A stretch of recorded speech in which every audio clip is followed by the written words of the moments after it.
Uncuckables. Hello everybody, welcome to the Uncuckables. This episode is called Spooky Groypers. Thank you to everybody for your patience as we just took a little while to get up. I'm joined here, how about you introduce yourself? Dusty, who are you? How you going, mate? Hey. I'm Bogan. That is magnificent. Living legend, mate. How you fucking going? Here's my hunting knife. You call that a knife? Better behave yourselves. That's beautiful. That's an absolutely beautiful thing. Says Dusty Bogan on it, but you know, I stole Dusty's knife. Bogan can do that. You didn't kill anybody for that thing, did you? No, only helpless animals who can't fight Is back. that a Proud Boy beer? Oh, it's the... Stubby cooler. Yeah. Now, the reason why Bang. there was a second take and we're 10 minutes late or 25 minutes late from a usual time, well, I was actually late for once. Yeah, Tim was late. But also, Hey, I had to get my costume organised, which Yes. people have seen there. I tried to actually start the stream with my costume on, but it actually didn't work out, and I ended up just messing it up. But Dave, do you wanna? Yeah. So, yeah, tonight's Halloween, so I'll put up with the Satan worship for a few shits and giggles, I guess. Let's see what Tim's got This for was us. my Halloween outfit. You're born again, Dave, just like Kanye. Hey, Yeah, that's it. you don't play around with the devil's business. So anyone? Yeah, no LARPing here. No Satan LARPing. Rambogan will do. Then. But who are you? Who are you there, Tim? Are you like Madonna or Sharon Stone or Marsha Langdon? You actually look like Marsha Langdon. That's not who I was intending. Well, this was just in one of those like Halloween $2 shops. Yes. Oh, okay. What a- So what a tight ass. Miley Cyrus in 5 years. Yeah? Yeah. When the I think it's quite terrifying LGBT in the current community year. kicks her out. Yeah, she'll find another community, I'm sure. I'm not going to wear this for long. Yeah. So who are you, Tim? Enlighten us. Oh, well, people can guess in the comments. I'll leave it to the imagination. That's part of the illusion. Okay. I'm going to take this off now. Yeah, you're Thank you, George thank you. Soros, mate. Oh, Yeah, George I'm Soros. scaring you. Yeah, just a Yeah. little bit. No. Wow, I've never seen Dave like actually triggered like that. Please stop. So we just need to actually trigger Dave and to get him basically flustered, just be satanic. just look like Sharon Stone. Yeah.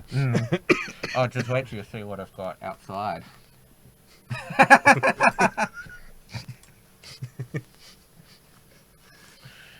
It's good to see everybody in the chat. Thanks for waiting for us, people. Yes. So what's on the menu tonight, Tim? Well, have people in the chat heard of what groypers are? You'll have to enlighten me. I know that there's been some trolling over fake righty, but yeah, that's all I know. Yes, so it's basically a coin termed by this. I'll put my headphones back on now, since I don't need I can hear you there, Dusty. I keep forgetting to pronounce his name. Bogan. You say his name again. Rambogan. No, the who coined or who's popularized the- Nick Fuentes. Nick Fuentes, Yeah. who hosts America First. I'm not sure if Fuentes. anyone in the comments knows about that YouTube show where he's basically the groyper army has, well, basically these alt-right trolls, they've morphed from the internet into human form. So our memes are coming to real life. Yes, because remember we saw a Russian bot come to life to troll AOC. They eat the babies. Yes. Yes. So we're seeing the alt-right trolls morph into human form, and now they're going to Turning Point USA events and asking their founder and leader Charlie Kirk a lot of questions about his America First consistencies, such as his support for Israel and for green card work visas. And basically his support of basically social progressivism and liberalism. And I've got to say, it wasn't until last week, I reckon, that I would have heard of Turning Point USA. Like, have they been going a while?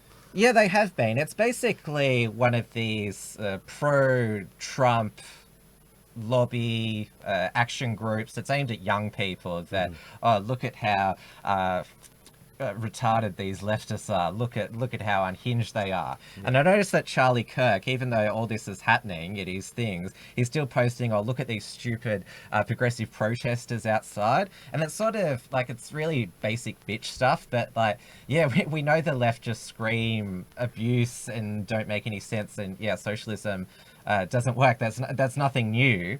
And so he's sort of carrying on as business as usual. Okay, so he's another sort of a catchment, another gatekeeper. Yes, because basically before Trump came along, there was the DC consultancy lobby group think tank establishment, magazines such as National Review and the Heritage Foundation. National Review, they were never Trumpers. They published a magazine cover in about February. Yeah, I got into against Trump. I got into a lot of what we're sort of doing now through PJTV. Bill Whittle and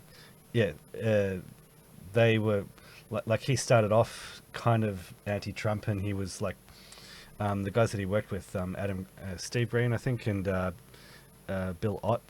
They were anti-Trump, but Bill Whittle went pro-Trump. But it's like Bill Whittle, like he was my entry point, and from there I found Stefan Molyneux, and then I went further.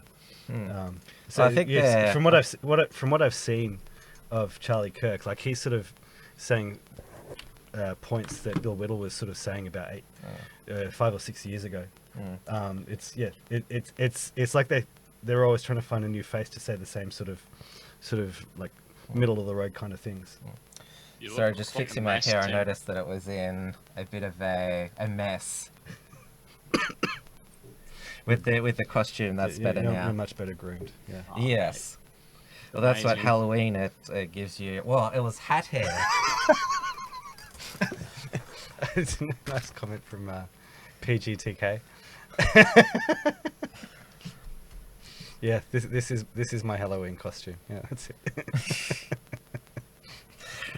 Have you ever seen the Goosebumps, the haunted, or is that too satanic for you? Do you remember Goosebumps? No, I never watched that. No. The haunted mask.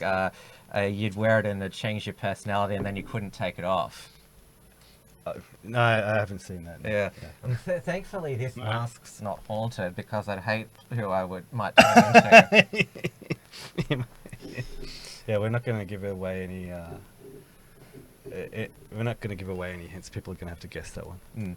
Now, I have set up Entropy. I'm not sure if I've put it in the link yet. In case you don't know, Entropy is the YouTube enhanced software where you can ask us questions, and we can do polls, and best of all, you can send us through super chats, and Google doesn't get a cut. It all goes, well, Entropy, they still get what's a 15% cut, but it's way less than Google, and to our knowledge they haven't deplatformed anyone, so everybody wins. So make sure you hop on over there. I'll put the link in the chat throughout the evening. Legend. Where were we? So yeah, we were talking about Fuetes versus what's his name? Charlie Kirk, who found because it all started when he was.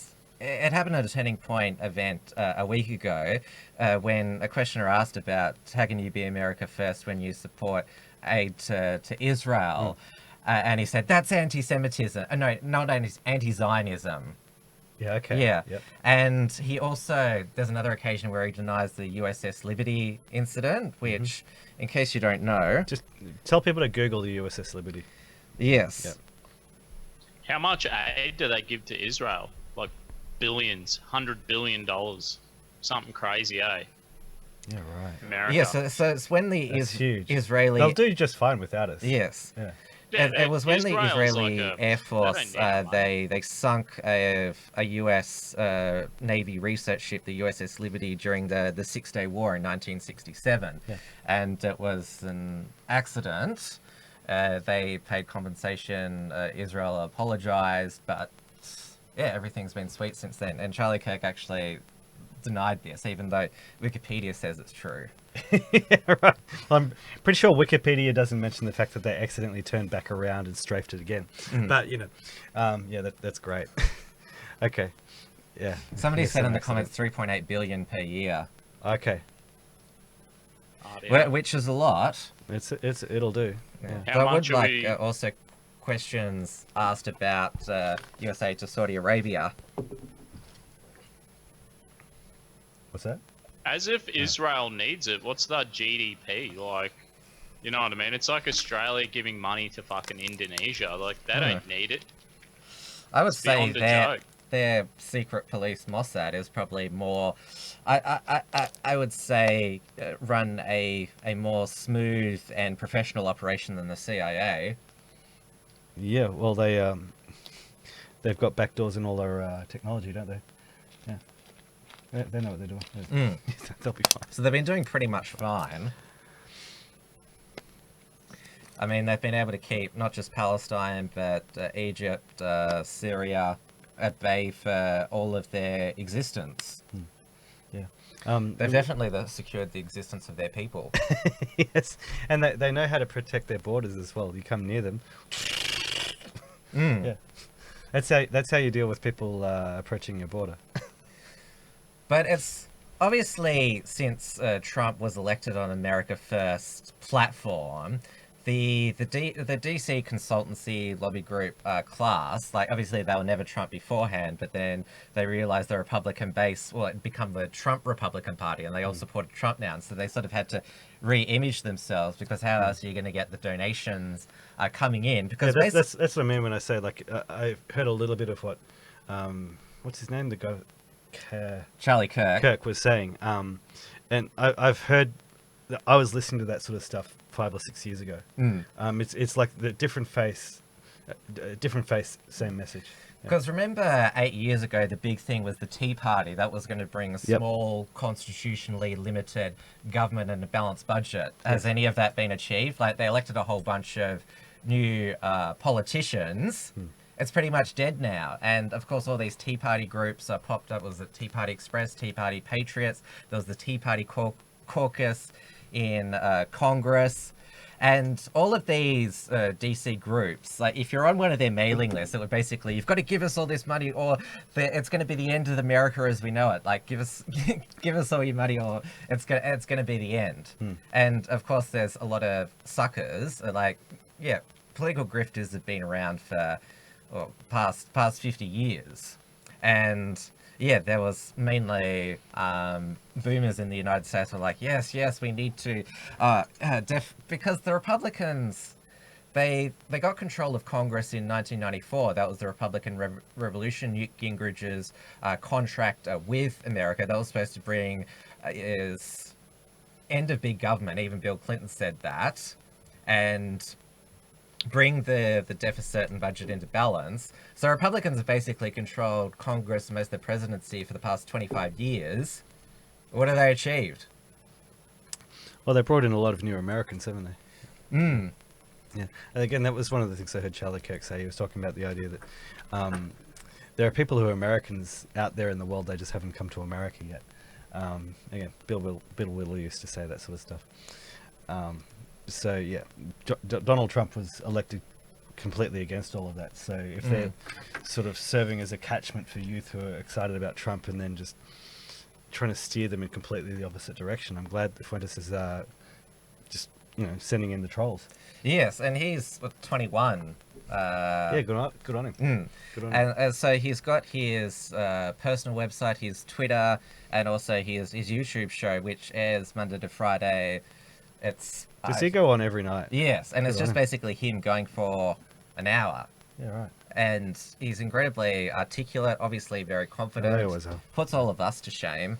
Yeah, well, I've been waiting for But he was actually smarter guys to come along. removed by police from PolitiCon because it was feared that he might ask Charlie Kirk a question during the Q&A at PolitiCon. So you're talking about guys who like their central platform is free speech. Yeah. But Kirk, he cancelled his Q&A anyway because if Fuetes was there, then there might be some of his groypers there. Sounds like he was triggered. Yeah. Well, yeah, he has been triggered. Yeah. And it's interesting that they'll take all the questions from the leftists in the audience, and so they can make all these. It used to be Ben Shapiro destroys whatever. That used to be the thing. Ben Shapiro destroys vegan. Ben Shapiro destroys feminist. But they're happy to basically debate socialists because their worldview and philosophy, it's inconsistent, it's never worked, it's so easy to debunk. But when they actually come against somebody from their own side who questions, hey, you say you're for free speech, America first, what about all this other stuff? And they're like, get them out! That's what it is. You're sounding like a white nationalist there, Tim. Well, I'm not a white nationalist, but I actually do support free speech and actual debate. I was telling you this in private the other day that you're a better man than I don't support free speech. But anyway, that obviously I disagree with you, but this is the idea of putting your ideas to the test. Is going up against people who have a different view and seeing how your arguments stack up. And it's obviously that Charlie Kirk, Ben Shapiro, Jordan Peterson, they're more than happy to have the destroy all the socialists, but if they come up against they just say the alt-right white nationalists, oh, you're just trolls. That's their argument. So I'm not going to answer your question. That's what Charlie Kirk says. I don't debate trolls. Well, yeah, they're basically reinforcing our narrative that they're there to stop potential ethnic nationalists from becoming ethnic nationalists. They want to sort of keep them in that catchment of Israel, civic nationalism, liberty, basically liberalism still. They're still... It's a long journey over to the real right. I'm still on my way. Is there any white nationalist nations out there? Like, is Russia considered a ethno-state, or what? Or Ukraine or Poland, or do they even exist? I'd say Poland's an ethno-state, and they want to be, and so does Hungary and Bulgaria. So countries that don't really have a colonial history, they're kind of just like, oh, we got no fucking... I would say complex, so fuck off, kind of thing. Being satellites, well, they kind of do have a colonial history. Yes. They were colonized, by the that's it, satellite that's it. states of the Soviet Union, so they know what it's like to basically have their culture suppressed. Mind you, the Poles have actually taken a couple of million Ukrainians as refugees, and the irony is that they're given a hard time by the European Union for not taking refugees from Syria. But they're like, well, we've already taken a couple of million. And they're doing just fine because they're from next door. Yeah. And that's that, like, because they're Christian, they have a shared culture. Yeah. Like, you know, they just glue into the society a lot better. Did you see the other night, I seen how there was, they were like, we need to stop, or they're kind of not bringing as many Chinese students and they're bringing more Latinos in. Did you just hear about this? It's no, like I a didn't. Trend that's happening now. And, here in Australia? Because the pub, there's something like, it's like, and we're going to trend towards more Latinos and less Chinese students. And it's funny because our local pub is more, the pub I drink at regularly, there's heaps of Latinos, Brazilians and Argentinians and Colombians and stuff. So I was like dead set. I fucking see this trend. They're all students, you know what I mean? But they blend into Australian culture amazingly. Like, they're Christian, they have a beer, they love sports. Fucking great. And obviously they're pretty much European heritage anyway, so... Well, that's what we were debating with Maddie, or it would have been nearly a month and a half ago, about Latinos European, or the ones from South America. Thing is, like, if you bring in a few million, like, it does alter the makeup of the nation. Yes, I mean, Mexicans are Latinas, but obviously a lot of them coming across the border to California and to other southern states such as Arizona and New Mexico and Texas has drastically changed the demographics and language there. Yeah, well, yeah, that's the thing. Like they're still foreigners. That they'll integrate better, but they're still foreigners at the end of the day. There's actually some news to come out of Mexico that El Chopper here's private army was able to defeat the government army. Yeah, I heard about that. Yeah, yeah. All the more reason to build a wall. Yeah. See, I always say, I think America and Europe, they've failed that in immigration because it's like America, they hit the Latino immigration button and just flooded the majority of that immigrants are of one culture. And then this is the same with Europe. They've flooded that nation, Europe, with Muslims. It doesn't work. Like, you can't just let one culture in. If you want to have migrants, you got to let a little bit of everyone in. So then it's like they go, okay. They have to be respectful of other cultures, and then they're looking at the dominant culture. There's the dominant culture, and then they're like, all right, and people from everywhere are coming here. It's not just all Chinese. And then they create their own ethnic. They just separate, and they have their own fucking nation inside a nation. And that's what's happened in America, and that's what's happened in Europe. And I think we've done a better job by letting a bit of everyone in. That's the only way we've been successful, and that's why we need to bring in Latinos, because we have less Latinos. Just get the fucking Latino number up there as high as the Muslim number. That's what we need to do. I disagree with you 100%. I don't think we even need immigrants in the first place. I think it was a lie that we needed all these. Well, it was a lie that Europe needed immigrants. Europe didn't need immigrants. America doesn't need immigrants. We don't need immigrants either. Like, the reason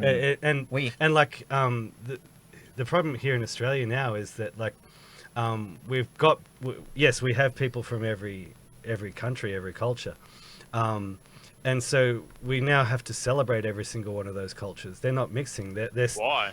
I don't agree with that. They should be they're all celebrating our culture. Well, they don't, because we're not allowed to assert it anymore. And so that's failed. Like, but even if you can't even have civic nationalism, even if you believe in it. But even if we tried to push it, we can't push it because people still want to live amongst their own. Like, you can't.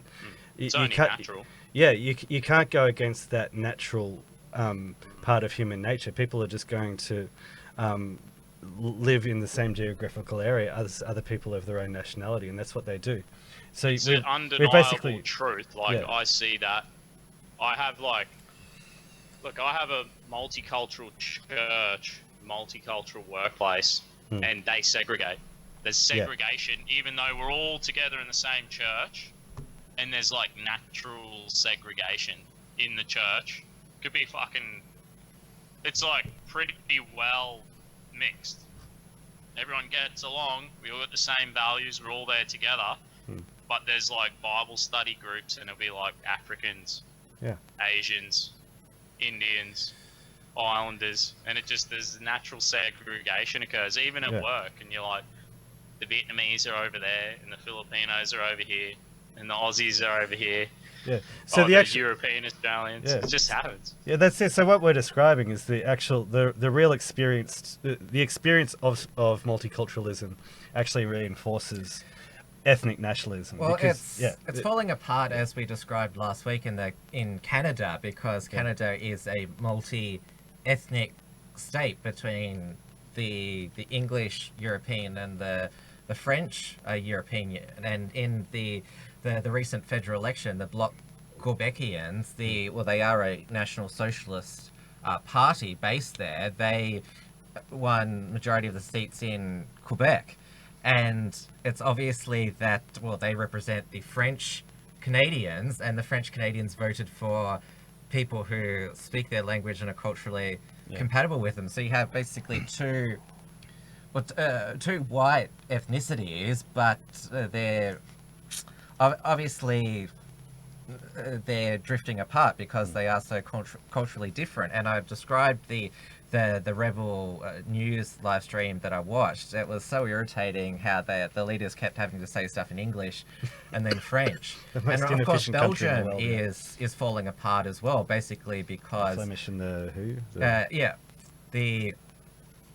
Flemish and or the Dutch speakers and the French speakers. They vote for their own political parties, and the United Kingdom is supposed to be united, and of course they're going to the polls on December 12th, on Thursday.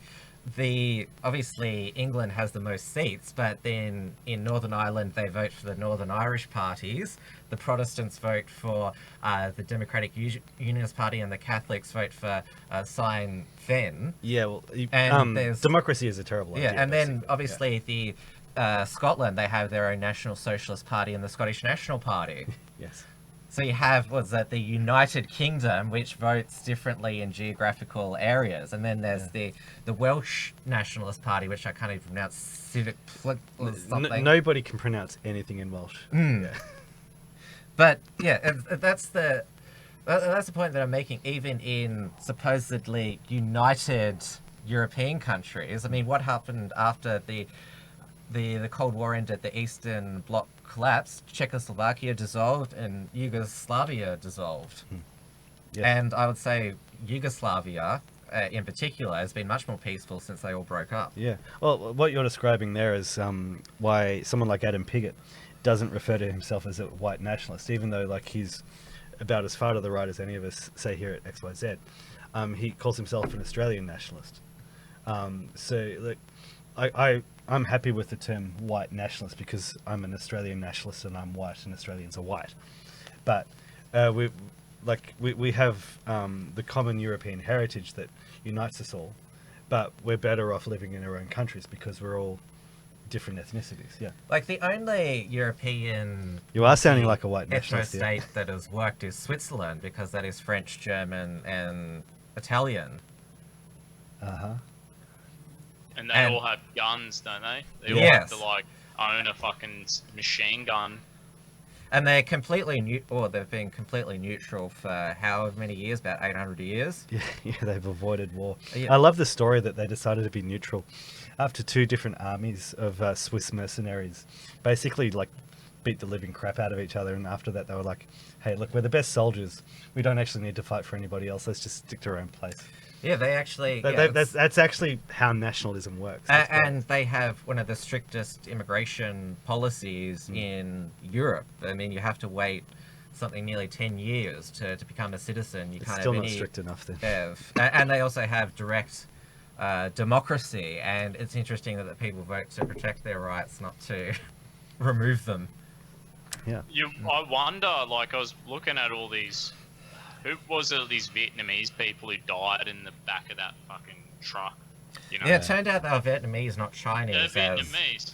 And I've got, like I was saying, our workplace. My Vietnamese workmate, he'll invite us all around for beers, and his missus cooks us a feed. Like, it happens all the time. He's a legend. Good bloke. He loves Australia. He hates communism. But then I think to myself, look, all these people fleeing Vietnam, ready to put their life on the line, but Vietnam's a shithole.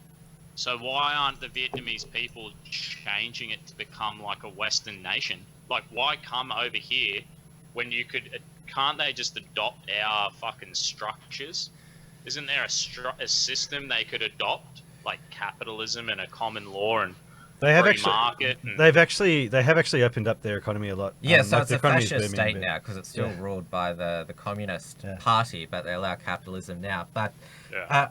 it's claimed that the Vietnamese people, they chose communism because they won the Vietnam War, the communists, but we do know They that had there to was a force lot of them, yeah. foreign interference, not from what the history textbooks say. There was a lot of agitators in Western nations and funds going over to the North Vietnamese and Viet Cong. Yeah, there always are. Aren't they? And who was... there's a certain Hollywood celebrity who recently got arrested who... Hanoi That's Jane, how you were looking like. Hanoi Jane. You look like Jane Fonda. That's who you were.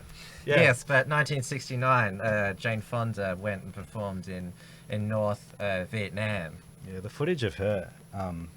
I'd actually never seen really the footage of her berating and lecturing until a few weeks ago. Actually, it was quite amazing. Yeah. I remember when Rand Paul was doing a filibuster in the Senate against drone strikes, and he says, "Oh, in the Vietnam War, would we have drone killed Jane Fonda?" Yes, and I'm sort of thinking, yes, that's probably not going to advance your argument. We have got a super chat from Zero Tolerance for $3. Thank you very much on Entropy. Please head on over there if you want to show your money love for the Uncuckables. On this note, I'm expecting baby number 2. Hubby and I are doing our part now in the sheets, fellas. Keep those Aussie birth rates up. Good advice. Nice work, Zero Tolerance. Magnificent. I'll put the Entropy link in the chat. Securing the existence of our people. I love it. So I wonder then, like, I mean, I think the Proud Boys, we work good. We're like multi-ethnic. We actually get along fine. But I guess there's not, you know, you're all on the piss, you're all catching up your mates. And it works. And my church works, multi-ethnic. So we've got values that tie us together. Do you know what I mean? But we promote, there's like the promotion of these values, and this is why we're here, and we all agree on these values. And then them values, you would honor each other. You're not going to cross the line and be dickheads, or you're out. Like, you get kicked out of your church, and you get kicked out of the Proud Boys if you fail them values, right? I think it might work in a small organisation like that, not in a country. Yeah. So going back to Zero Tolerance's super chat, because obviously business and politicians tell us we need immigrants. They say to basically prop up the economy. Yes. But what they're not saying is because our birth rate here in Australia is falling, and of course we have the Extinction Rebellion, climate change protesters saying you shouldn't have children because it's going to be polluting the planet. Yes, But they were pushing that line for years and years and years, and then we stopped having babies, and then they said, "Oh, we're not having babies. We're going to need to bring in the immigrants." Yeah. Yes, but wouldn't be the solution to be more, because Tony Abbott, he was at the population conference over in Hungary with their Prime Minister Viktor Orban, basically said that children of native citizens make the best immigrants to a country. Yeah, good on So him. maybe if you called newborn children immigrants, maybe the left would like them. I like that. Yeah. So is there gonna be like a, this is how you get a relation. This is how you get a partner. This is how you keep, a partner. This is how you get married. And then what the fuck are people doing wrong? How come people aren't having kids? Yeah. Are they ugly as fuck? Are they not, they don't have their shit together? They can't hold a relationship down? Like, were they poor at financial management? Like, what's the story? Like, life doesn't seem that hard to me. I'm no fucking rocket scientist. Like, what's going on? Well said, Dusty. I keep saying we've been subject to the worst kind of brainwashing for several decades. The Cultural Revolution was basically a Marxist revolution using sex in the 60s, and it's poisoned the relationship between the sexes, and it's ruining women, and it's ruining men, and we are encouraged, like the dominant culture now, like, looks on family values as something old-fashioned and as something like actually bad, and we've just got to assert traditional family values and do it with no apology whatsoever. Well said, Dusty. Like, it's not that hard, is it, eh? It's not fucking hard. It's great. You can live an amazing, fulfilling, happy, rich life. Like, I'm a Christian. Wasn't a Christian. I was an atheist till I was 17.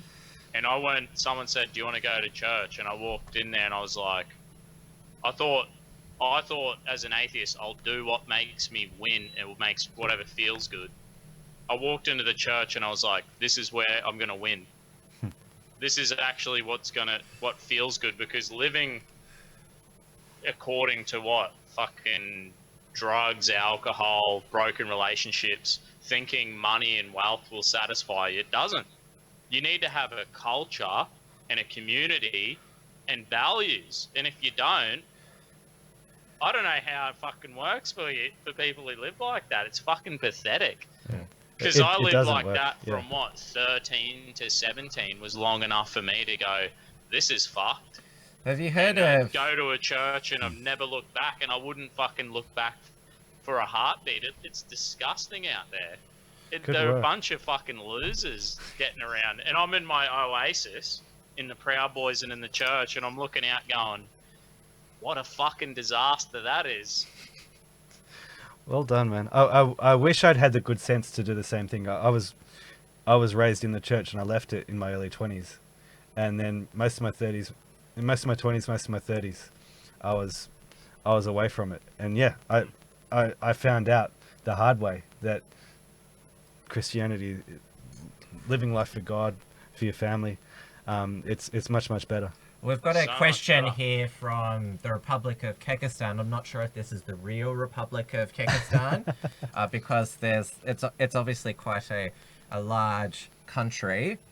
Thoughts on Nick Fuetes' position that women should not be allowed to vote in his support of the 19th Amendment being repealed? Well, just before we start, what's the 19th Amendment again? That allowed women to vote. Ah, yes. Yeah, universal suffrage. He's absolutely spot on. Yeah. But this was actually this repeal the 19th. It was actually popularized by Ann Coulter. She said after 2012, when Obama beat Mitt Romney, that women shouldn't be allowed to vote because if only men were, then Romney would have won. And she's stuck to this. She doesn't believe that women should work or be politicians either, which is obviously she is not living the life that she preaches.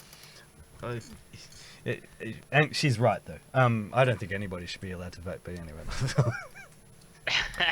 Well, I can't vote, so there you go. There you go. In the UK, when they were debating the election legislation, because Labour and the Liberal Democrats, the two leftist parties, they want to allow 16 and 17-year-olds to vote. Yes. Because 16 and 17-year-olds are, well, unlike Dusty, they're stupid. Well, no, they're still in school, and so their teachers can basically tell them how to... Yes. Well, the teachers are telling them to go to climate strikes. I mean, how easy would it be, like, all right, school excursion to the voting booth? Yeah. I do like the idea of reforming it so you can't vote until you're 35. That would also... Well, in the United States, you can't run for president until you're 35. You can't be a senator until you're 30. You can't run for the House of Representatives until you're 25. Right. Well, yeah, if we put it up the other way, not being allowed to vote until you're 35, that would actually make a great change. I would agree with that. Yeah. I think that would be a great idea. Yeah. Like, people's brains... I look back at my life, so I'm 31. I look back at my life and I'm like, to me, being a teenager was like being on drugs all the time.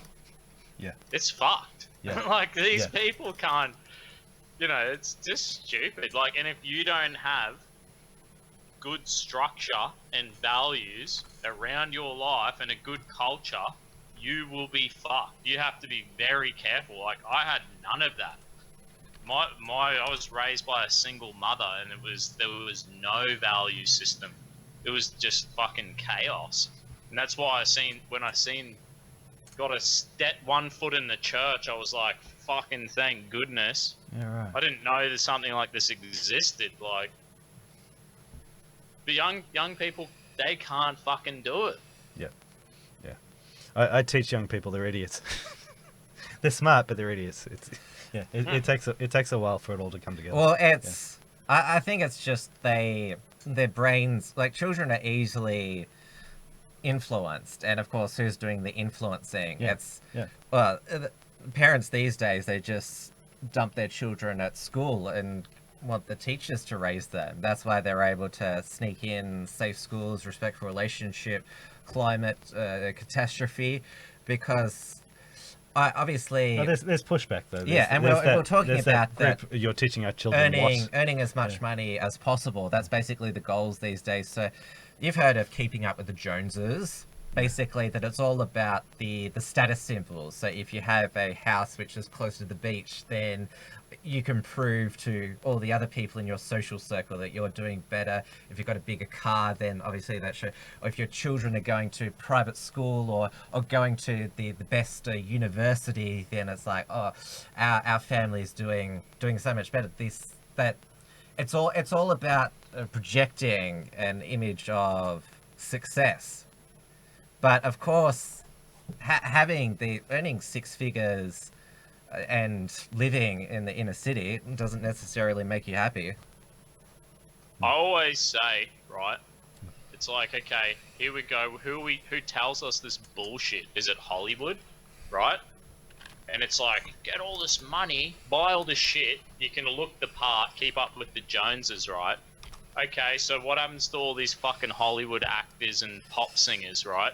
They all they get all this money, all this fucking luxury shit, and what happens to them? They end up in a fucking rehab or a mental institution.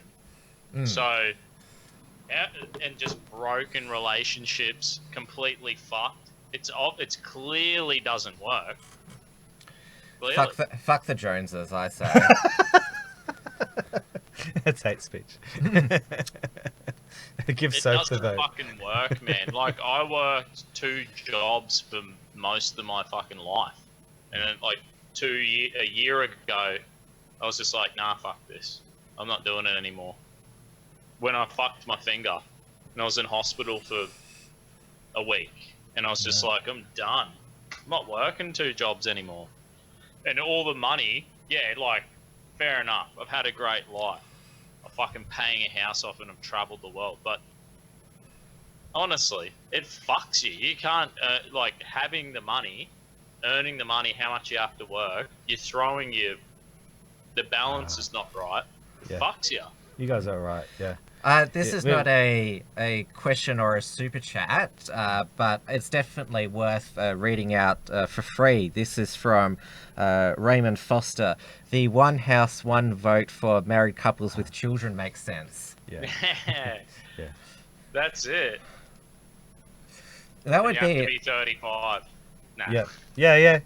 But that's an interesting one, because those are good adjustments to make. I would tolerate voting. Because if you're, say, 50 and childless, have you really got a stake, like, in the future? Oh no, you're talking about the feminists who. Oh well, realize that anybody they've been who's duped. like who's going into menopause and is childless. Yeah. Yep. I reckon. I totally agree.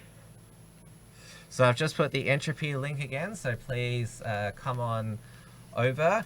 As always, we've got a fantastic live audience. I know that YouTube is doing its best not to notify people of when all of our live streams are happening. Oh, it's good to see the people in, though. I'm seeing the numbers up, as usual. Do Thank you you, share it? everybody. What I've been doing is just sharing on my Instagram and Facebook and Telegram. Been like, I'm going live at this day or tonight at this time or today at this time, because the bell gets unclicked for people and they don't get a notification. It's a malfunction, a bug. On that note, I'm finding interesting Facebook no longer going to. No, I think it's Twitter actually. They're no longer going to allow political advertising on their platform. Well, Twitter they used to have, was it sponsored? I've never seen a political ad on Twitter. It's always something like land, like a real estate company or something. Yeah. My suspicion is that now that the the censorship ban hammer is coming down on the Conservatives, sponsored posts are still a way that they can actually reach quite a lot of people. Well, we saw AOC going at Mark Zuckerberg in Congress last week, saying you won't take down political lies. Yes. And of course, I watched Luke Rudowski respond to that saying, well, what are political lies? Are you supposed to be the arbiter of that? And of course, the independent fact checkers. That's what Mark Zuckerberg talked about. I mean, who fact checks the fact checkers? Yeah, yeah. We're And talking of course, about they're Snopes fact here, aren't checking we? Yeah. memes now. Because apparently, of course, Snopes is the worst. They fact checked They fact checked Babylon Bee, didn't they? Yes. Yeah. No, No? they fact checked a meme which had it was a fake CNN headline which had Don Lemon's photo. Is that because al-Baghdadi, the founder and leader of ISIS, who's actually been killed like a lot of times. Yeah, but, yeah. The XYZ is, I think we've actually reported on his death at least twice. Yeah. So he must be definitely dead now. Does that mean that Epstein can die again? He's on his island. You saw the drone shot. Yeah. Yes, but so there was, of course, the Washington Post who called him what was the word again? Austere religious scholar. Oh, it's austere religious. Yes. Yes. And so someone did a fake CNN headline that Trump kills unarmed father of 3, and Snopes fact-checked that. And they're fact-checking humor and satire. Yeah. But yeah. Probably the worst recent Snopes fact-checking lie was it's been reported that Portland, the city of Portland, they're now getting rid of urinals in government buildings. Yes. And Snopes said this was false because it only applied to one new government building. And so the whole thing was false. They didn't say it was half true because there's a new city of Portland building which has no urinals. Toilets. Cubicles, yes. There's no fucking trough anymore to piss in or whatever you call it. Oh, well, because what if a trans man is using the men's toilets? How are they supposed to... So, I did meet, this was probably about 10 years ago, a trans man who they wanted to pee in a urinal. So they're actually what a legend. So they're actually denying trans men like He was just wearing a kilt, Tim. It was just the Scottish person. It wasn't actually a tranny. It was definitely a biological woman. Oh, so it was a woman who wanted to use the trough. Yeah, that's why I said trans man. Ah. They could just squat. Powerful. There you go, mate. The point is, these are the people who, like, when the truth actually comes out about like what they've been up to, they say it's been debunked like 10 seconds later, and so they're saying, oh, you shouldn't be allowed to post political lies. But basically, you shouldn't be able to, allowed to let our political opponents post. And so basically they're stopping conservatives from reaching a larger audience now because they're stopping Mark Zuckerberg, he didn't say, we agree with you. I'm talking about Twitter, because Twitter have banned it now. Yeah, well, Twitter, if they ban all political advertising, then I think that's fair. But did you know that... But the thing is, like, the left, they're still going to be able to use Twitter to reach all their people because, like, they're the only ones left. Twitter's own algorithm, but... I hate Twitter. I've never liked it. Everybody hates Twitter, but the thing is, it's still the place. Twitter and Facebook are still the place where the messages of people are. The reason why I don't mind Facebook is because the conversation is like a thread is easy to follow, where on Twitter it's shocking, bloody all over the place. Yeah, but yeah, like it's what I'm talking about is that they're still finding ways to like limit conservatives' reach on Twitter and Facebook. Because like the thing about like all these alternative platforms that we've got now, it's great because all of our guys are on there, but nobody uses Gab like we used to use Facebook. Like we used to be on Facebook all the time because it was addictive, and because like all our family were there, and everybody would spend all their time there. Like you go over to Gab now, and like it's you literally just use it to just do a bit of politics, and you're off and you're enjoying your real life again. You know what I mean? So it's never actually going to have the same kind of reach as Facebook and Twitter did back just a few years ago. Because I'm back on Facebook now. Yeah. I don't know, 3-4 months, and I find that there's more fucking crazy news articles on Facebook than anywhere. Because I had my 12 months been booted off Facebook, and I was just reading mainstream news. I just Googled news or world news, and it was all just like reasonable enough, I think. And then now I'm back on Facebook, and I'm like, I fucking get stuck sitting there just reading articles on Facebook, and it's all like fucking clickbait. Like, it's the home of clickbait, I reckon. You know, Facebook. Yeah, absolutely. Just fucking blows everything up, like either left or right. I had to wean myself off it because I would scroll down my news feed, open 10 articles, and never read them. It was actually destroying my concentration span. Once I got off it, I was actually able to concentrate again. There's been proven studies that on articles on Facebook, most people just read the headline. Yeah. So I know that's why I put all my effort into the headlines. Yeah. And I noticed that David Hilton, in one article, he did, like, the headline said one thing, but then in the byline he says, "Oh, sorry, did I say that?" Yeah. That was one Which of my was favorites. actually, Yes. it was actually I won't name the article. It was some of the best clickbait we've done. Yes, Yeah. but it was actually clever that people were outraged by his original headline, but then the actual article, it just changes the groups that the article is about. Yeah. And just to test if people are still outraged about it. Yeah. It was a brilliant way of just. But Facebook now, they deem articles false if the headline is. So you can't do that because they know that people only read the headline, and so if you've got a headline. Well, that's why one of XYZ's it's actually my top read article that I ever wrote. Because like we would get complaints when we put up our satire, because both our supporters and people who hated us would read it and like would go rah rah rah rah. The best headline I ever wrote was Adam Goods calls for Bradmanstan to be renamed. It had 25,000 hits. It was great, and so that's my top one. And so that went just absolutely ballistic because the thing was like everybody could believe it. Loved it. But it's interesting, it's only either when alternative news sites write satire or it's a right-wing satire website like the Babylon Bee gets fact-checked. And Snopes said they don't fact-check the shovel, do they? No. But apparently Snopes said that Babylon Bee was a malicious satire that had a nasty streak in it. And so we got told that all the time. Like we're always told, the point of satire is to punch up, you don't punch down. That's just basically get you to stop picking on people who we believe are morally right. Yeah. I remember there was another, because Snopes didn't know what fight they were picking with the Babylon Bee. All right.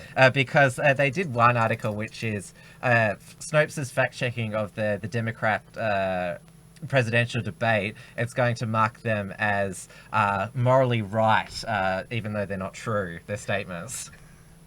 Yeah, okay. Very good. Touche, Babylon Bee. Good on them. Because even though socialism has never worked... I like the Babylon Bee articles. They take the piss out of the prosperity gospel. Yes. You know? Yeah. And I'm just like, yes, this is brilliant. Their theology is bang on, eh? Like, I left my last church because of the prosperity gospel. I was just like... Right. I volunteered there for 6 years. Heaps, so much. 5 hours a week for 6 years. And then they just went like, bang, started preaching the prosperity gospel. And I was just like, mate, you must be off your head to think that I would volunteer or give you $1 or be here if you're talking this nonsense. And they're just like, huh? And I'm like, yeah, people actually listen to what you say, you idiot. But you're wrong. I'm out of here. Fucking see you later. Yeah. I'm going to a real church where Jesus is king, you know? On that note, yeah, I see what you did there, Dusty. Nice. Segway. You win the Segway prize for tonight. How good is Kanye? Well, He's a fucking legend. I still believe that he's always going to be a lost soul. He might have found Jesus now, but he's been all He's over. autistic as fuck. He's a good musician, but that's about.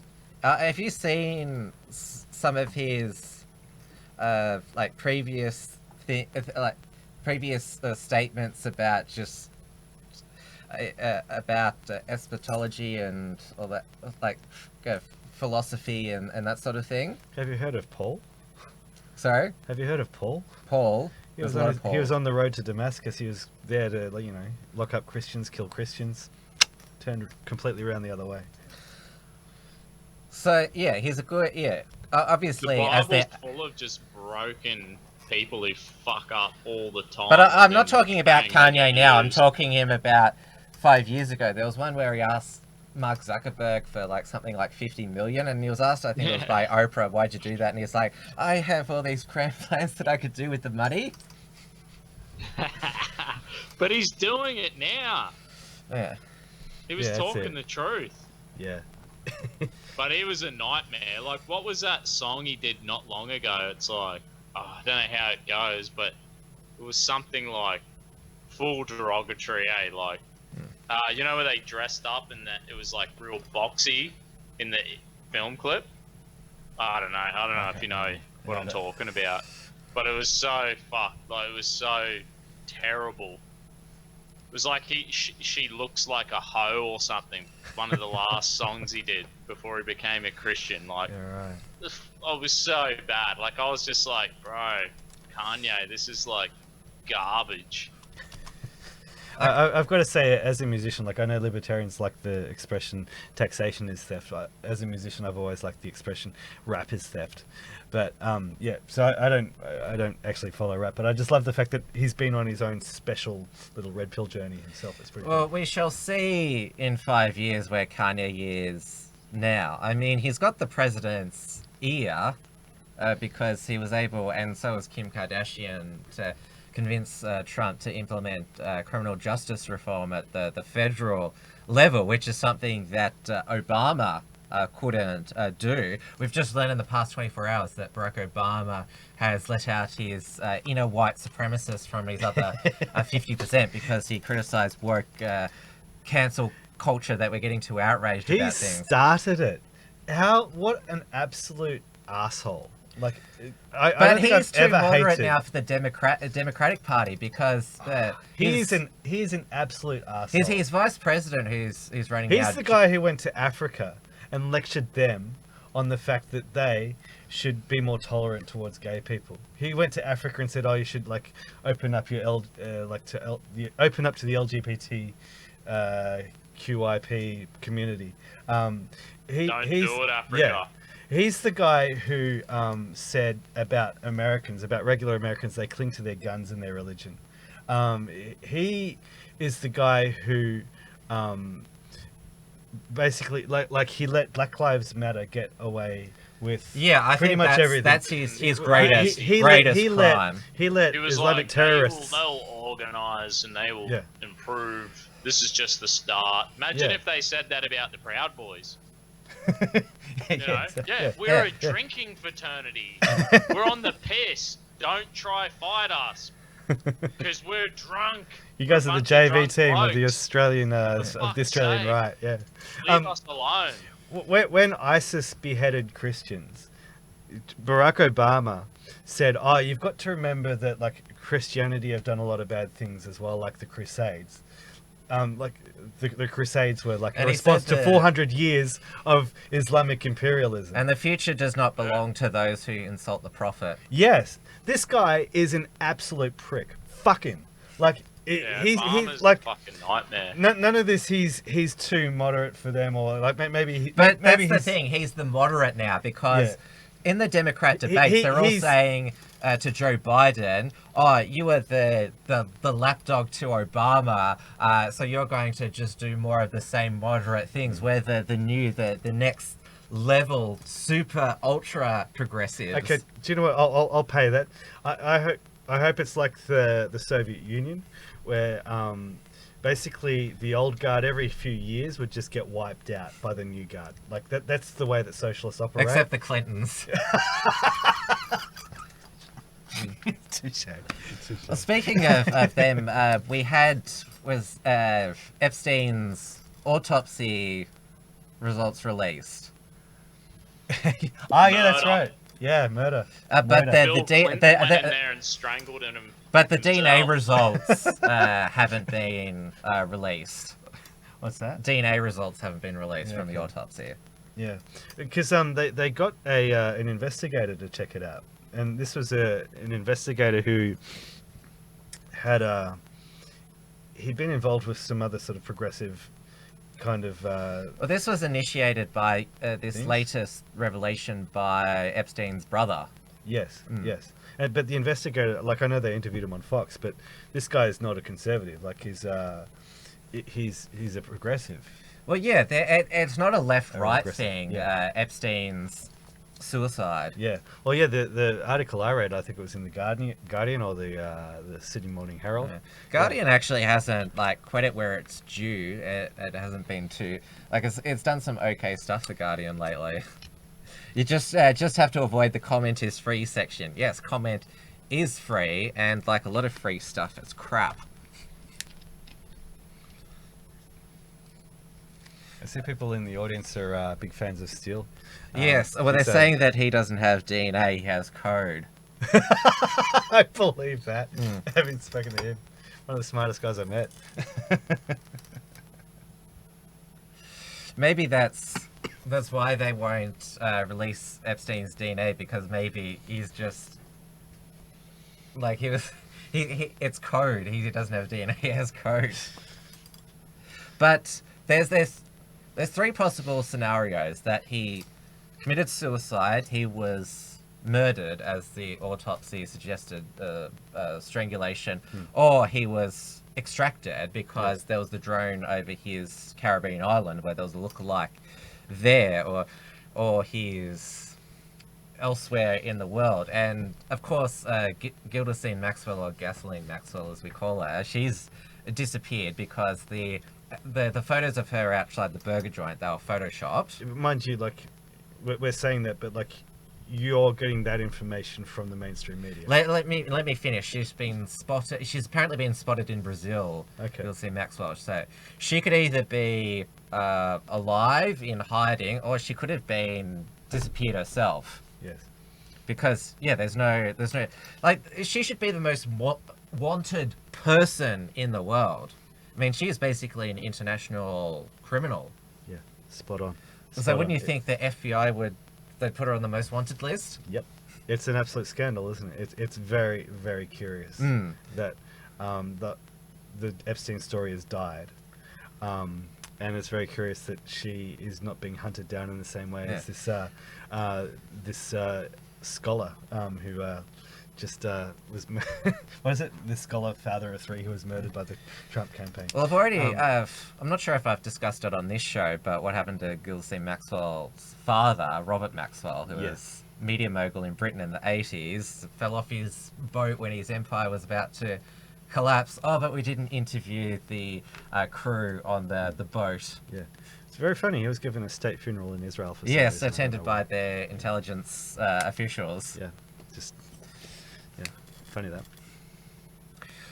But do we want to talk about, because we do have a running sheet, but we're just sort of going with the flow tonight. Yeah, we're just tangenting into tangents. Yeah. Who says that we need to prepare? Ram Bogan's tangent, the Jesus is King, that's the best one.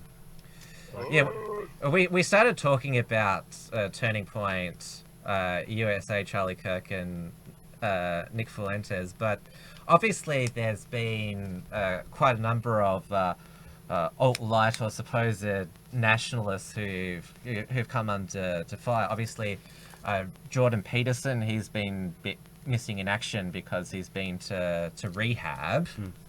And it was interesting that one of his recent appearances, he got upset over Twitter trolls.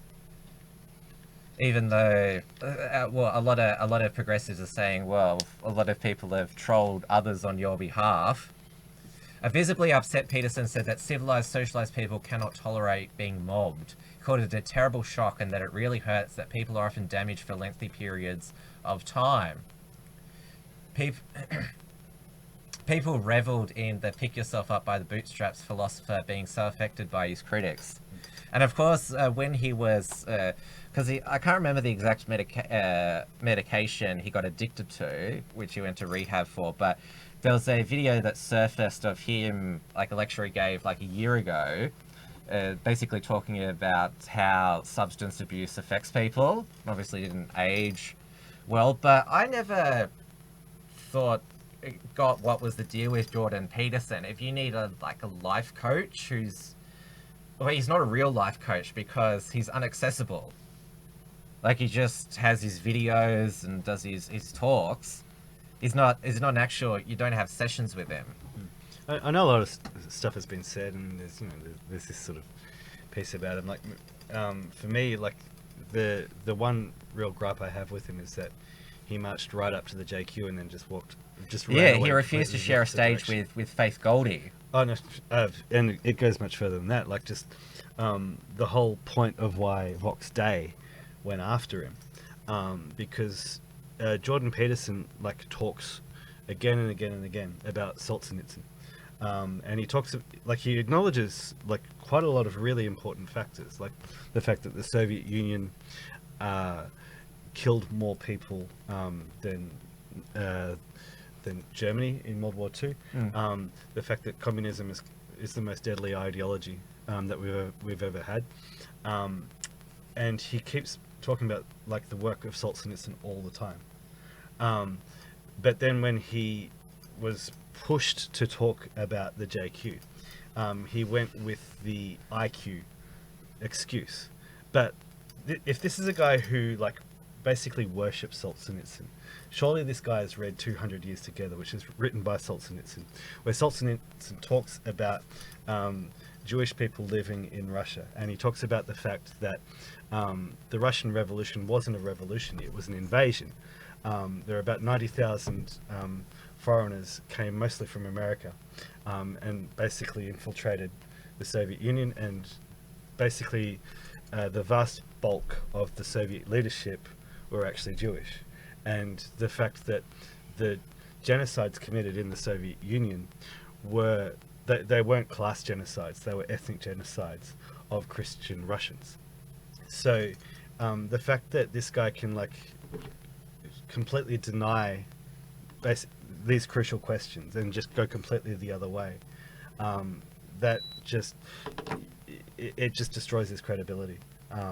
That's the problem I have with Jordan Peterson. So when we're talking about Twitter trolls, I know we've given him a hard time about going to rehab when his wife has had cancer, all that sort of stuff. For me, it's okay, this is where I actually disagree with him. Yeah, but to me, that sort of thing was that he was held up as some sort of prophet or messiah, and of course they all are. Yes, as his rehabs didn't show, that it's silly to put up people as higher beings, and this is why I didn't like the fact that so many people saw him as, because I always hate self-help books and that sort of thing, and so his 12 rules for life, and seeing all the people who followed him, and that's where you and I met at his first Melbourne show. Yes, I was bored. I much enjoyed the mingling afterwards. Yeah, right.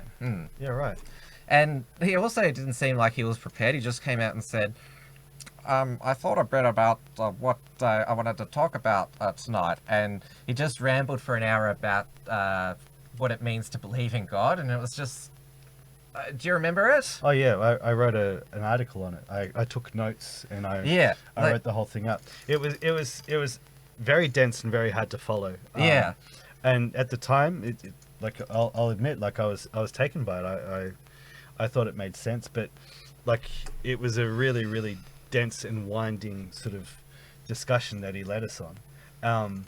And here's the other thing about Jordan Peterson. I started trying to read not 12 Rules for Life, the one that he wrote before that. Maps of Meaning. Yeah, that's the one. I found his his introduction to that, where he basically goes over his personal journey. I found that fascinating. And then I got like a page and a half into the actual first chapter, and I couldn't read it. It was as dense as any postmodern thing that I'd ever read at university. And so, like, for me, like, you know, like, yes, some things in life are complicated. Like, there's a lot of complicated stuff. But, like, when you're trying to express something, like, the simpler that you can make it, that's often a sign of intelligence, because you dispense with all the fluff and you just go straight to the point. And Jordan Peterson, his writing and he's also talking, like, just seems to just go... a lot of the time it just sort of goes in zigzags. Like, when I was,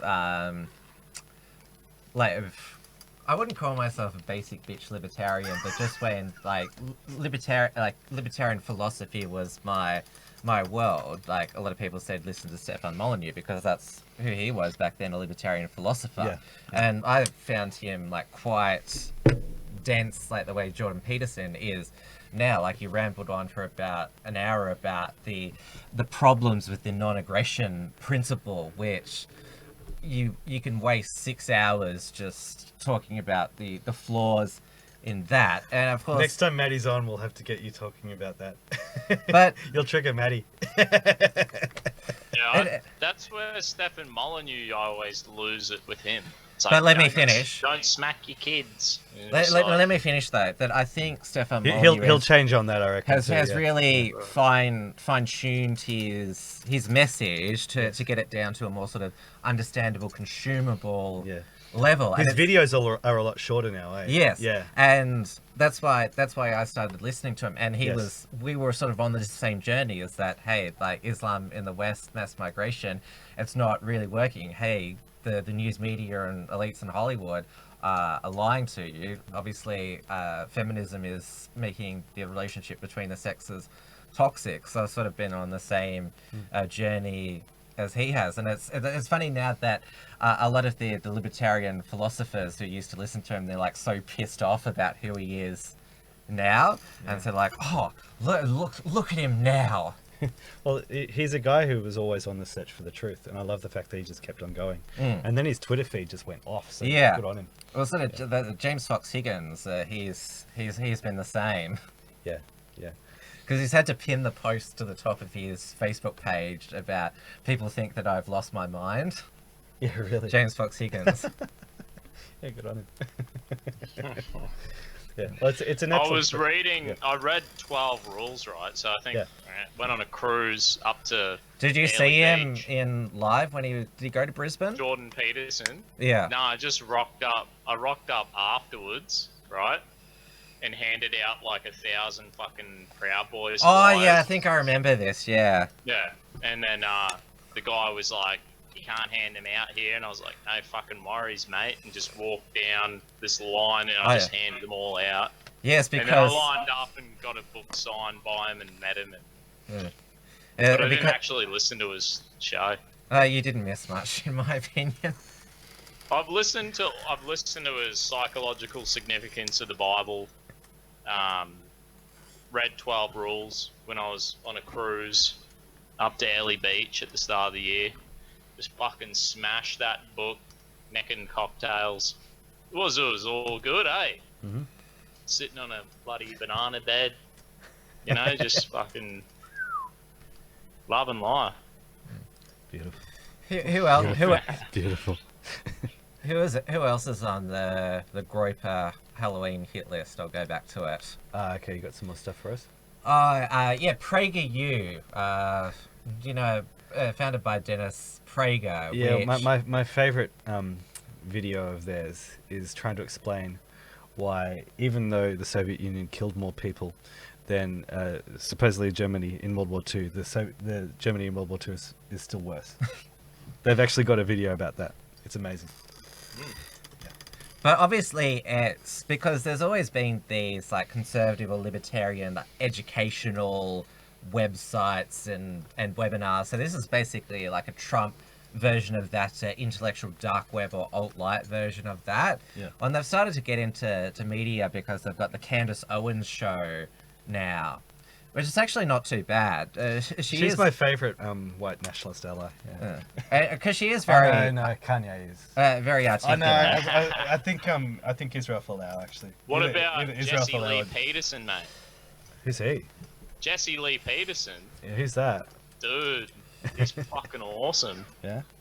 He's probably like, you got to get onto him, brother. You fucking love him. I'll check it out. Yeah. But Sorry. I did Let's come keep up going. with a Candace Owens show drinking game. Oh, yes. Yeah, every time she calls herself a black white supremacist, you have a shot. Because that seems to be a regular thing. But the thing is, like, if you want to sort of be like, because she's interviewing. Like, I'm looking forward to the day when Candace Owen, she comes out like that that chick. I think what was her name, Precious or something, who was on one of those talk shows. That there was that black girl who was convinced that she was white and she hated black oh people. yes, yeah, and like, what did she? She left messages for the Ku Klux Klan. Yeah. Yeah, give Candace Owens a few more years, she'll be like that chick. She'll be like... But when she appeared before this congressional committee, like on white supremacy, it was really good. Like, she just totally, like, white supremacy exists, but it's just totally like it's a fringe thing. Like, if you really cared about the welfare of black people, you'd care about all these things. She just totally dismissed it. She didn't say white supremacists are evil, bad. They need to be hunted down. They're toxic. She just said it's just not an issue. Like, it's nothing. It's nothing. Like, when somebody rages about white supremacy, what do you even mean by that? Like, what is a white supremacist? Well, we do have the best IQ on the planet. We have created civilization, so we kind of are. This is like, you know, you see you saying Candace Owens, she's like that's such a fringe thing. What about all these other issues? I'm telling you this, man. I volunteered for youth groups for 8 years, right? Probably 4 hours a week of my life for fucking 8 years.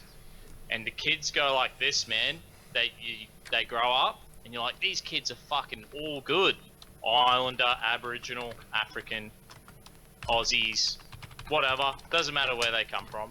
And then, do you know what? They start listening to this fucking gang rap music, and they just go fucking bang. Scumbag pieces of shit who you wouldn't even fucking want to look at and you want to bash. You're like, these kids were good people, and their culture, there is this African American culture that's fucking garbage. And Rap just fucking is say theft. it. Yeah. They are fucking morons. Like, shut the fuck up about any kind of racism. They just turn their own people into fucking dirt. Well, there is. Like, it's pathetic. like Kanye West is the best thing that's happened for There them. are some conspiracy theories that rap hip-hop culture was created by some group of elites to keep black people down. Yes, I've seen memes saying To fill the saying- prisons. It was suggesting that. like the Yeah. it's something like the CEO when they privatized prisons. The CEO or the people who had a fuckload of money in the record companies. They were like, as soon as they privatized prisons, they invested in the prisons, and then they were just like bang. And it's like fucking Biggie and Tupac just got mad record deals and NWA, and it just and then it was like Bloods and Crips, and then just went fucking in the toilet. I know it's a cliche, but it's interesting that obviously the Democrats, they were the home of the Ku Klux Klan, which terrorized blacks, but then they became the party for blacks. So you sort of wonder, No, not like, for blacks. yeah, that's what I'm before saying. whites. Is it just sort of because they still haven't helped black people, even though they say they help black people? Yeah, they're keeping them on the plantation. Mm. Yeah, there's all that line. And obviously, like, look at Baltimore. Like, over the past 50 years, Democrats have What done kind of hole is it again? It's a rat-infested shithole. shithole. Yes. It's, man, essentially like what they've done to black people, right? With the shitty culture. That's what they're trying to do with white people. Like every culture, doesn't matter the color of your skin. This is what I'm saying. Every year in, year out in these youth groups, even the white kids would get get attached to this fucking culture, this African American gang rap culture. It doesn't matter the color of your skin. It just goes. Yeah, I've got to say, it really upsets me when I see white people trying to be like hip hop, trying to be like that. It's really, really sad. Or just being, well, as the expression goes, white trash. And it's just when they're trying to move like black people, and they hear the rap music on, and they try to be like all the black people in the video clips. It's just like, well, who are you? Be yourself. Be like you have this amazing heritage stretching back millennia, and you're falling for this rubbish. Yeah, it's awful. But how's fucking Jesus is King then? If you listen to that, that's great. Yeah, good. It's awesome. Do you know what America's going to be in about 10, 15 years time? It's going to be broken up into 3 or 4 states. You're going to have a white ethno state. All the black people will be in another place, and Kanye West will be king of the black state. You'll have Mexico will have taken back part of America, and then you'll just have California, just fucking yeah. It'd be like that Superman movie where Lex Luthor fucking blows up the whole coastline. Lex Luthor did nothing wrong. Yeah. Just blow the fucking shit. Get rid of that shithole. They would have got rid of Los Angeles, San Francisco. Would have been beautiful. I hope maybe all the way up to Portland and Seattle. Yeah. I hope Kanye builds a big fucking church in LA, because people just every day it's like Hollywood. You let it into your home and you listen to it. Yeah. This Hollywood bullshit, and it's fucking infesting our world with garbage. And I hope Kanye just goes, right, fuck you, and just big beautiful church in Hollywood and starts changing the culture. Like, let's do it. He can start Wakanda. Okay, who else is on the list? Oh, of course, Ben Shapiro. You don't have to go through all of them. What's he done? What's he said lately? Well, let me guess. If you support Donald Trump, you have to support Israel. Did he say something like that? Sorry? Did he say something along the lines of if you're an American patriot, you have to serve Israel? Did he say that? Oh, well, he was disappointed that Trump didn't start a war with Iran. There we go. But his downfall began when chicken hawk. It was back in May, his interview with Andrew Neil on the BBC. Yes. But Andrew Neil's a conservative, but he's a tough interviewer, and so I was going through Ben Shapiro's previous statements, like how do you justify this? And Ben Shapiro was doing a pretty good job at answering it, but he couldn't help but get triggered. It's like, why don't you confess you're on the left? And he tried to turn it around as like, oh, do you think late-term abortion is barbaric? But it wasn't a debate, it's an interview. Andrew Neil asked the questions. Like, that's how an interview works. And then at the end, he was like, I'd never heard of you. You're acting in bad faith, and walked off. And then I think 15 minutes later realized who Andrew Neil was. But that's the thing. He was being seriously challenged there, but he could actually respond, but he was still triggered. Yeah, good point. And so this is what we're talking about Charlie Kirk. Yes. Is that he doesn't counter these alt-righters' questions. I saw him just get twisted in circles by just... Yeah. Like, literally, it's just a kid. An ordinary kid got up there and asked him one question, then he just kept asking the follow-up, and he, like, you could see the fear in his eyes. You could see that he was just being turned around, and he just walked into a wall. Yeah. And like I said before, it's easy to demolish socialists, and I think we've had like enough SJW cringe compilations and Socialists Destroyed to last us an eternity. It's easy. Yeah, well, that's why I find it interesting, because like, if anybody's the king of that, it's Paul Joseph Watson. But even he's talking about what's that's going why on they no longer yeah. engage with people like R.V. Yemeni on the street, like do interviews with him. They just ignore him. Yeah, right. It's only the ones who haven't got the memo who talk to him.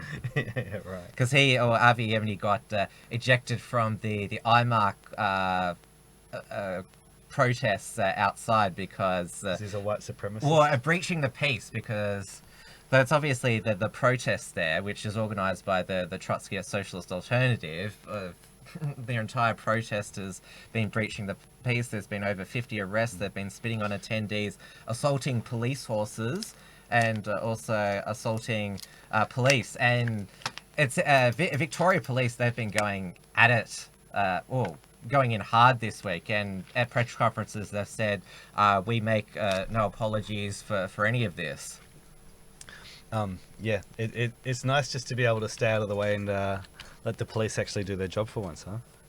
It's been quite beautiful. Well, I saw in the news tonight that the police union in Victoria, they're taking industrial action now because they want improved pay and better working conditions. And they want to be able to punch lefties. So they're what they're planning to do from 1st of December is not issue revenue raising fines. All right. So I'm 100% supportive of this industrial action. Absolutely. Because they've basically said because they're being offered 2%, they're demanding 4%. But Daniel Andrews has just given himself he and his cabinet a 12% pay rise because we have to deal with social media now. What about the police having to deal with Antifa on the street? Where's their Antifa pay rise? Yeah, they should get an Antifa loading. That's it. And did you see, I was watching this, they were like, some Victorian police commissioner was like, and now we're allowed to shoot anyone who drives a vehicle inappropriately or for use of to kill someone. And did you notice that was the same day the fucking ISIS bloke got killed? Why? It's because they are fearful that ISIS is going to do retaliation attacks. That's a good point, eh? Yeah, and Very then good they point. go, fuck, this has happened how many times in Melbourne?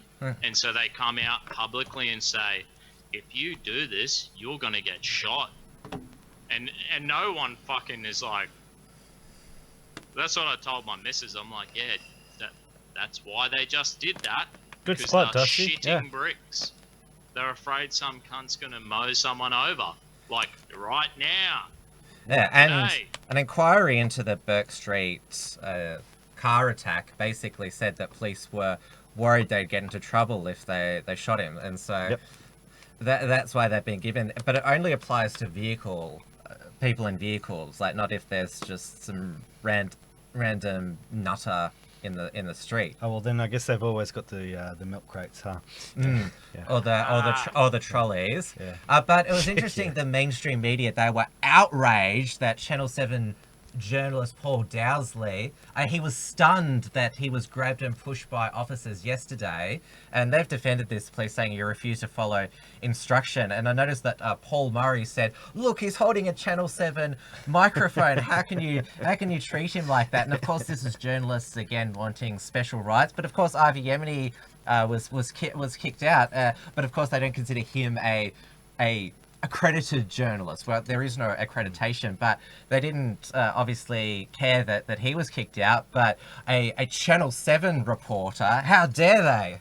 The only reason the three of us are banging on here on the internet is because our entire media establishment are traitors to the Australian people, and they lie, and they support globo homo, and they support multiculturalism, and they support socialism. So They who cares? want to depopulate the planet. It's just fucking Yeah. Agenda 21 Yeah. every minute of every day. Like, they fucking hate you and they don't want you to have a family. That's it. So lock them all up. This Good to see. fucking disgusting people. Yeah. And this is the same for every fucking race and every person in every nation. They're fucking godless scum. Like, they come to steal, kill, and destroy, mate. SD has sent through. This is not a question, so I'm not going to read it out. So ask a question. There's still a bit of time to send us a proper question or send us through a super chat I think through Entropy. We're just about done, I guess. But there was one more one on the list. That you've got Vox Day on the list there. What's he? Because he said? did we've already talked about the Jordanetics right, book, yep. which James Fox Higgins on his Rational Rise channel, he did, I think it was a 13-part or some epic. He went through the whole Jordanetics book. Yeah, good on him. Yeah, Good so on make sure you check that out if you really want to we'll see James's analysis of Vox Day's critique of Jordan Peterson. I'll make it some summer listening. Mm. Yeah. But I'll just go through. The other people aren't really worth. On the Mark Collett video, there's a video which has been made with his support, and I'm pretty sure like they interview him at one point. A really, really great video out on YouTube called "Where We're Never Asked." Yes, by what's her name that I've. She's got some kind of Welsh or Scottish accent. Yeah, Offside, or I'll look it up. It's a great video. Basically, it gives a little bit of a preamble about the fact that the British people were never asked if they wanted mass immigration into the country, and so a whole bunch of them went out. Laura Towler. Cool. That's who it is. She's sort of the offsider to Mark, because Mark Collett, he's been around for 20 years. He's nearly 40, and I've watched, because summer of 2002, both Russell Brand and Channel 4 did documentaries on him where they supposedly pick apart this young Nazi boy. Yes.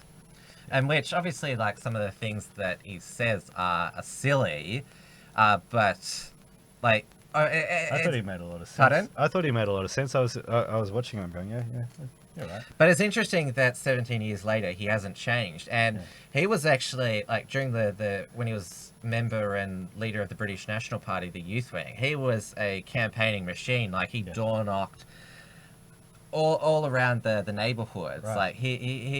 Like, he knew, like, how to... And let's not forget, British National Party won 2 MEPs in 2009. Right. Well, yeah, he's definitely showing his organisational skills, because a whole bunch of them went out all over Great Britain and asked a whole bunch of just ordinary people, if they knew that predictions were that they would be a minority, that white Britons, native Britons, would be a minority by 2060, and B, whether they thought this was a good thing. So it was very interesting. Like, a lot of people didn't know, but most people knew. Like, the older that people were, the more likely they were to know that they were being replaced. And then when they asked, do you think this is a good thing? Do you think this is a bad thing? Or do you have no particular view on this? There were different ranges depending on male or female and ages about whether people thought it was a good thing or not. A bad thing. Most people thought it was a bad thing, but the thing that was constant across the board, whether you were male, female, young or old, only about 5% of the people who were actually asked thought it was a good thing. The emphasis that I want to make on Mark Collett is that he actually engages with the ordinary people. Like, he doesn't get involved in these stupid street confrontations, like sort of like the Tommy Robinsons and Avi Yeminis are currently doing, which makes great theatre. But that's what it says a lot too, doesn't it? Like, he's actually interested in building a movement, and like he's launched Patriotic Alternative, and he's basically like, we want to present a professional image. Like, we don't want to. I can't imagine who he's sort of talking about when he says we want to, project this. He doesn't say, because he's not snobbish or anything like that, but he just wants to. He wants to look appealing. Okay. Yeah. But it's interesting. He's 20 years later. Obviously, like, they all tried to laugh at him in 2002 when he said, like, there's anti-white racism and we're going to become a minority. And, like, Russell Brand was actually, when he made that, was on heroin and drunk, alcoholism at the time, and probably, like, he was also a sex addict as well. Yeah. And, so that gives you an insight. But they all laughed at him back then, but sort of who's laughing now? And Mark Collett, even though he's nearly 40, he looks exactly the same as he did when he was 22, because obviously he's kept fit, eaten healthy, and then so he still looks pretty good for his age. And I remember it was the Channel 4 documentary, they're sort of like, his girlfriend dumped him because he's a member of the BNP. Well, Mark Collett, he's got a wife now and a young daughter. So just because he didn't find the right girl at 22, that apparently like makes him a loser. Yeah.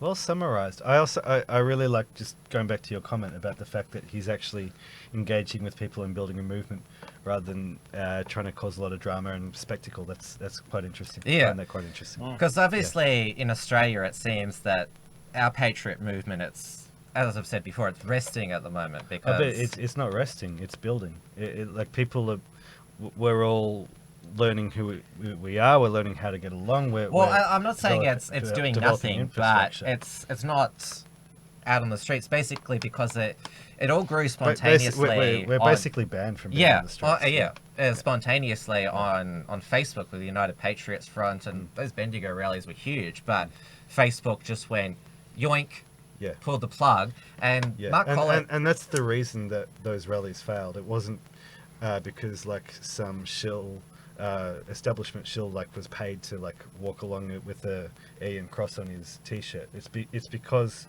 Facebook censored them. It's because they just shut down the pages, and the federal government basically went after them. And that's also where Mark Collett, he existed before social media, like the letterboxing. He's a graphic designer. That's his job, and so he designed like all the election flyers and that's why he has that experience going door to door. Do you know what, there was a great line. There's one of our contributors. He's funny in a few ways, but I don't always agree with him. But he made a really, really great comment. He made the point that Christianity became the most dominant religion in Rome. It had no social media. They were outlawed. They were literally fed to the lions, yet they became the most dominant religion in the world. The truth always wins. Yeah. Dusty, they've tried to deplatform the Proud Boys. Like, obviously, you were a victim of the Facebook purge. I noticed that because during the time of the purge, they were exploring other platforms, and one of them they experimented with was Discord, which is the gaming chat server, which I hate. It's impossible. But even though Proud Boys use Telegram now, all of the Proud Boys who created Discord accounts got all these emails saying that they'd had their Discord accounts terminated for hate and inciting violence, even though they hadn't been on Discord for a year. Dead set. I didn't even know this. But yeah, they just decided Discord, I will ban you anyway, even though you're not actually using it. It's sort of like they just wanted to virtue signal. Well, like, the funny thing is, we got sledged from Facebook, and some guys went to Discord, some went to MeWe, and, you know, we found our home on Telegram now. And, you know, the funny thing is, that whole time, we had new members constantly finding us and joining, and we've only continued to grow. Yeah. And, you know, we've had, mate, they fucking threw everything at us. And our organisation, you know, I think before the Facebook purge, it was just guys getting on the piss and going to rallies and shows. Let's be honest. And now we're structured, and we're a real fraternity. Like, we're a proper fraternity now. It was early days, but this has only made the Proud Boys stronger. Yeah. Yeah, because the new, when he became the chairman, Enrique Tarrio, they shut down Chase Bank shut down his bank account, and they didn't know they were messing with the Cuban American entrepreneur. He's basically the Proud Boys. They're creating their own payment processor and their own bank as well, because we need that in Australia, because the major banks they've been kicking off patriots, saying we're shutting your account for unspecified reason. We have the power to do this. There's nothing you can do. Bye. ANZ and Westpac have been the worst offenders. ANZ they announced something like over $6 billion profit today, which is interesting. So they don't mind screwing over a few customers. Yeah, I guess you can only expect more of it, but, you know, there's always going to be alternatives, and people are not going to fucking stand for it. Yeah. And I reckon just stick to your guns, speak the truth, and tell them they're fucking a bunch of liars and cowards. Just say, speak the truth. Don't even worry about these losers, you know? No. Don't back down. And obviously they've tried to introduce as many controls on the internet as they can. Not governments, but just the big tech and the big corporations. But it's too late to shut the internet down now. Like, you basically have to shut the internet down to basically prevent people being entrepreneurial, escaping the corporate monopolies. I reckon when Trump leaves office, he's going to create like his own Google. I reckon that's the next thing. Because gab.com, it has trends.gab.com. It basically needs its search engine now, because Gab Trends is actually what is actually trending on the internet, not what Twitter says. Yes. And not what Google says as well. Yeah. Nice. I just want to happen. I just want to bring up Andrew Torber's recent post on Gab. I won't bring it up on the screen. I'll just read it out, because this is sort of, we did like late prep for this show, but I think it was just as good tonight's show. And we mentioned Absolutely. all the relevant news. I'll just put the entropy link again, because we are going to wrap up shortly. Here we go. Andrew Torber's Gab. And I noticed that XYZ finally got a Telegram channel. Yeah, we'll build that slowly. Thank you to everybody who's come on. I appreciate it. I've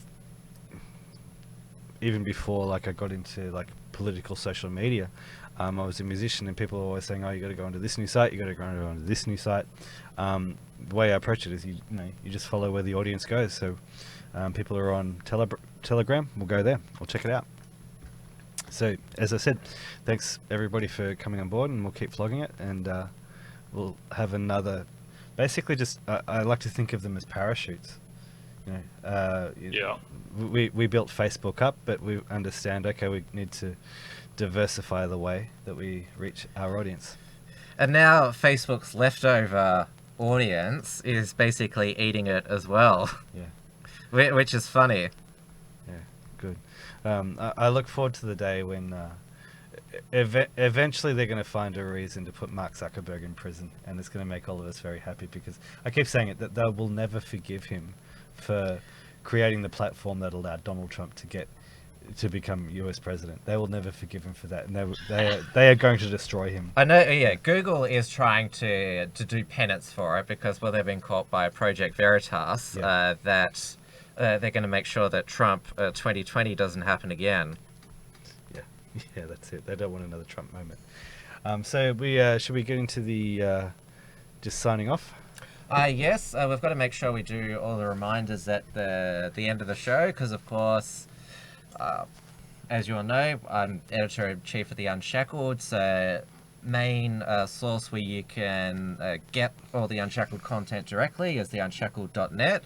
That houses all of our articles, including the recent episodes of my Wilms Front program. You can go to my Tim Wilms YouTube channel.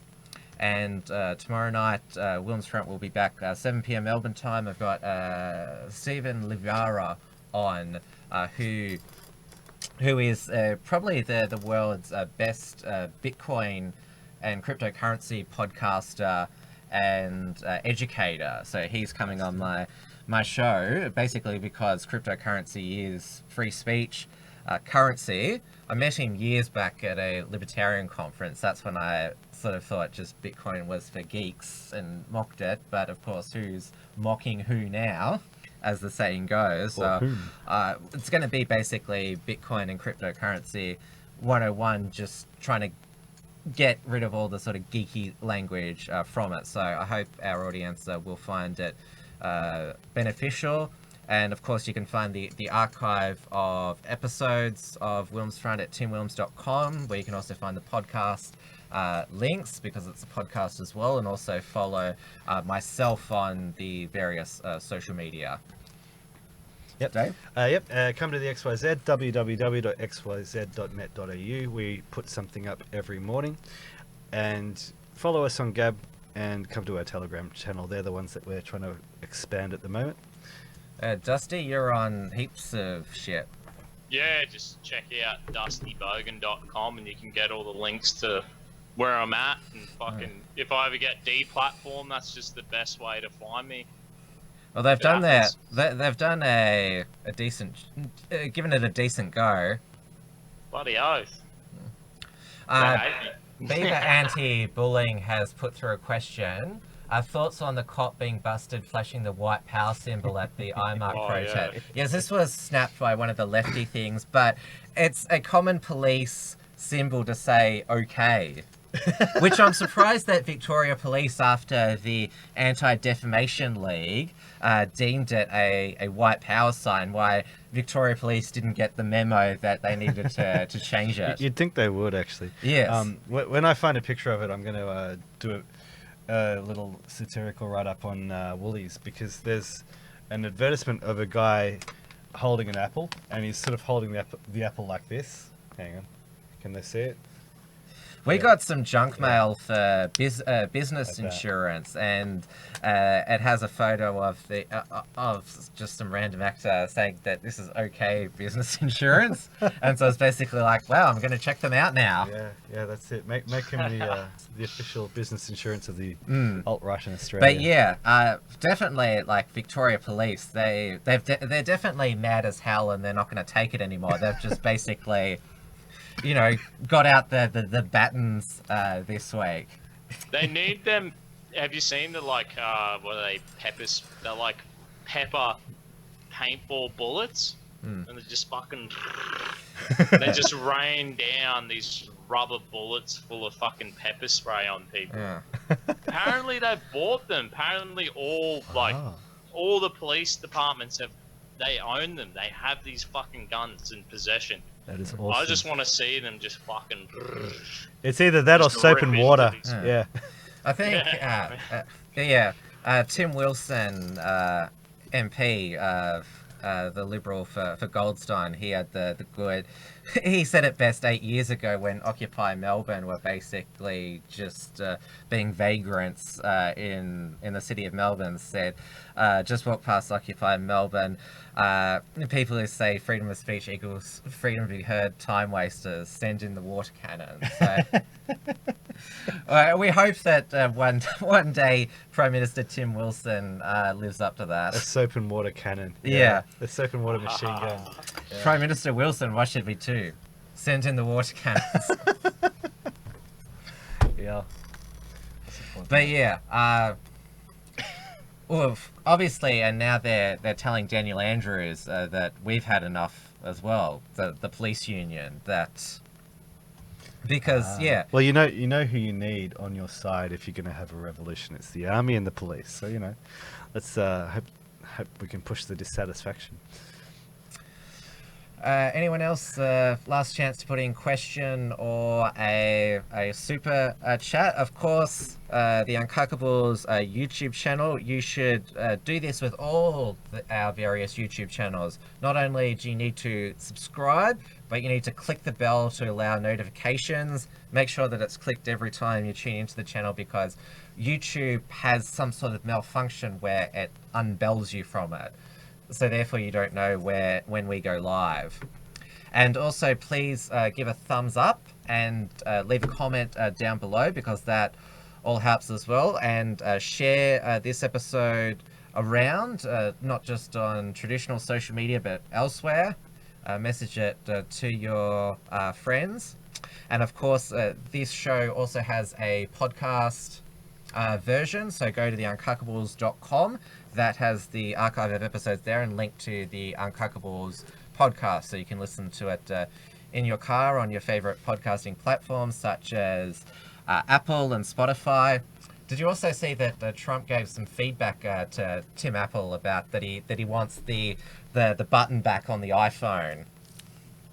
Because iPhones, they used to have the button. Like, your iPad's got the button on it. They don't have a button there anymore. No, they got rid of it. The same, they got rid of the headphone jack.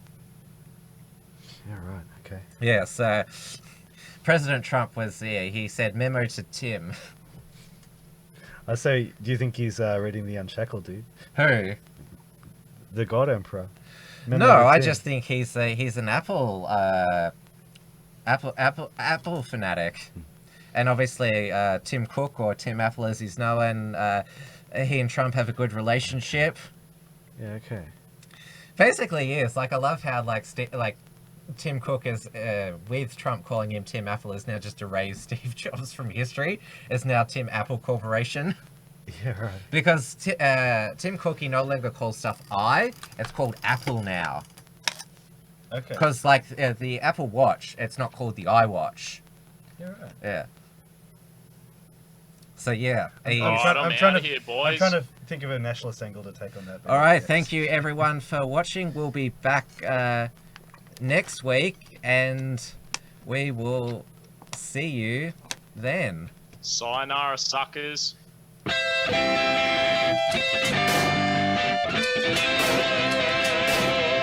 Uncuckables.